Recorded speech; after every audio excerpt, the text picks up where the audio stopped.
प्रिय विद्यार्थियों, खुश रहो। आज मैं आपको गद्य खंड से दूसरा पाठ बाजार दर्शन पढ़ाने जा रहा हूँ। इसमें लेखक जैनेन्द्र कुमार जी ने बाजार के उपयोग, सदुपयोग और दुरुपयोग पर सूक्ष्म चिंतन प्रकट किया है। उन्होंने बताया है कि बाजार मनुष्यों की आवश्यकता पूर्ति का साधन है, न कि शोषण, दिखावे और अहम पूर्ति का। बाजार जाते समय किन किन बातों का ध्यान रखना चाहिए ताकि बाजारूपन, धोखाधड़ी, छल कपट और शोषण से बचा जा सके। लेखक ने कई उदाहरणों के माध्यम से बताया है कि एक बार उनके मित्र बाजार में गए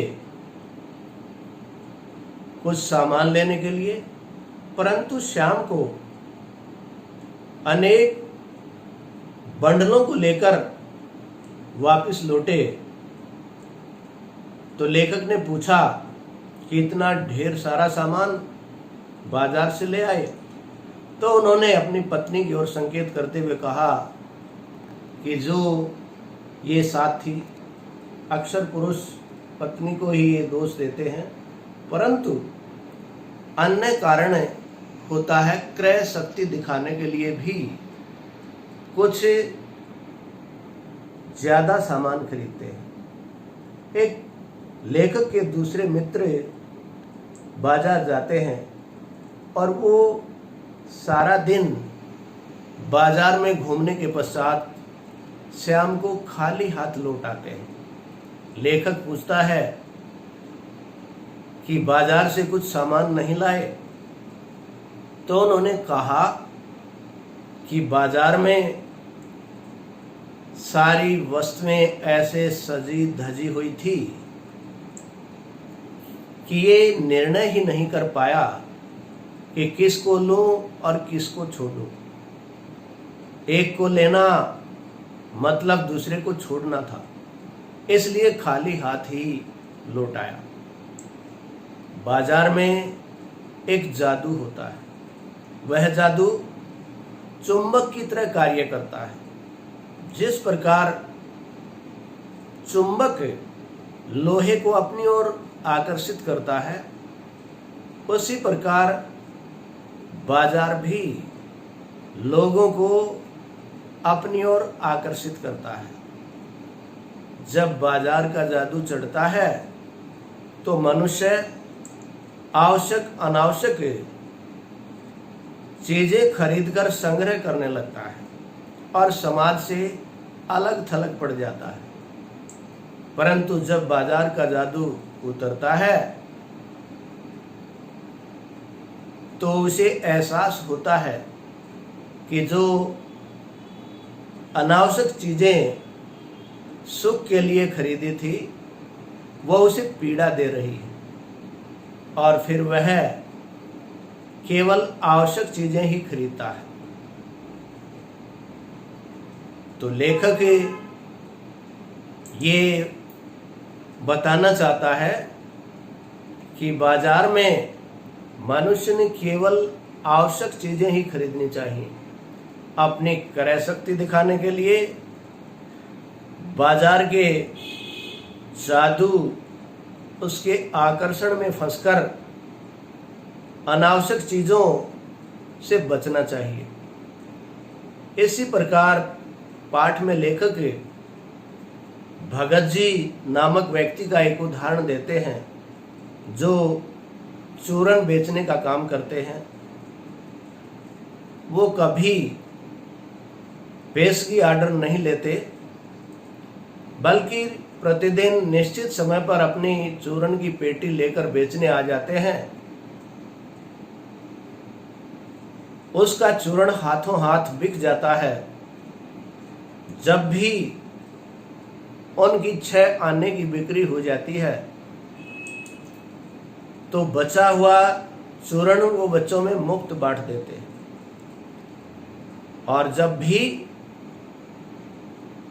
वो बाजार में जाते हैं तो चूर्ण के लिए उन्होंने जहां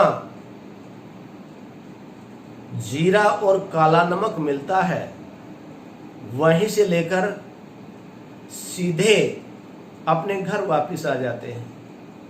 वो सजा धजा बाजार उसका कुछ नहीं बिगाड़ सकता, उस पर कोई असर नहीं डाल सकता।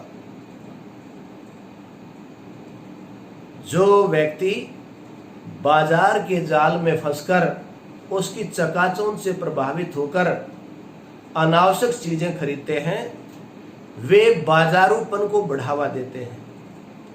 और जो भगत जी की तरह केवल आवश्यक चीजें खरीदते हैं, जिन पर बाजार की चकाचौंध का कोई प्रभाव नहीं पड़ता, वे बाजार को सार्थकता प्रदान करते हैं।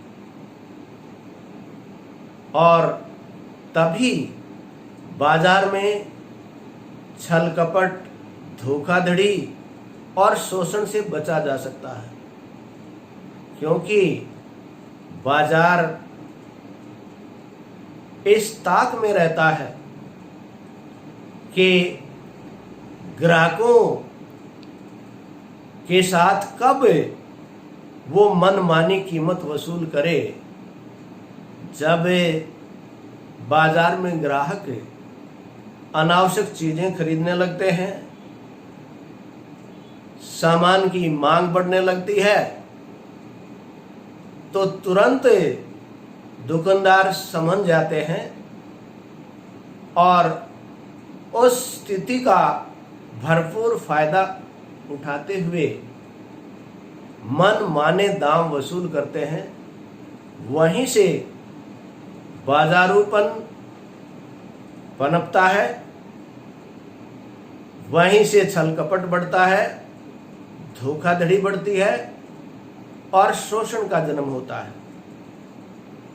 इसलिए लेखक ये बताना चाहता है कि बाजार जाते समय हमें न तो अपनी क्रय शक्ति दिखानी चाहिए, न बाजार के आकर्षण में फंसना चाहिए, बाजार के जादू से प्रभावित होना चाहिए और केवल आवश्यक चीजें ही खरीदनी चाहिए, अनावश्यक चीजों से परहेज करना चाहिए। अन्यथा बाजार के छल कपट और शोषण से नहीं बच पाएंगे।